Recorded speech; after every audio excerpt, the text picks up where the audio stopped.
You are sitting in a room full of people. People who know your name. People who work with you.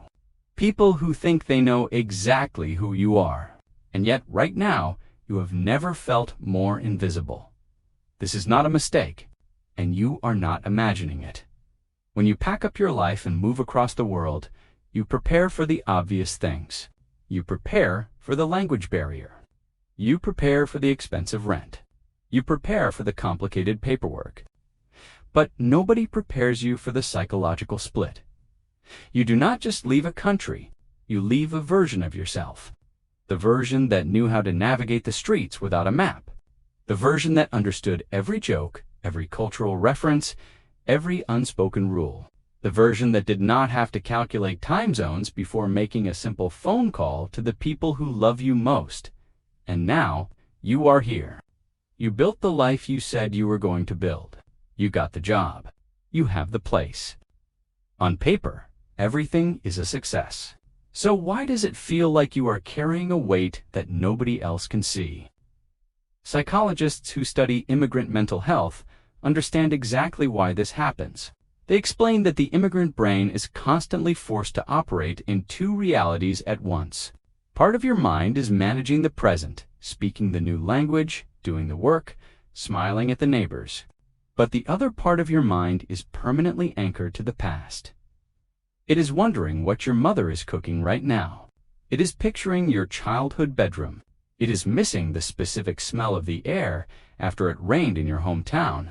So you pull on that same yellow hoodie you brought from back home just to feel a single layer of something familiar. But honestly, most days your head feels like it is lost in the clouds, floating somewhere over an ocean, completely disconnected from the ground you are actually standing on.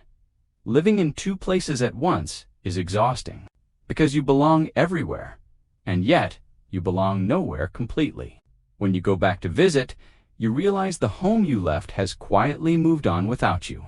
The buildings look different. Your friends have new inside jokes.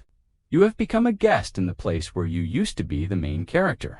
And when you return to your new country, you still feel like an outsider holding a passport. This is why immigrants feel this way. This is why you feel tired, even when you have slept for 8 hours.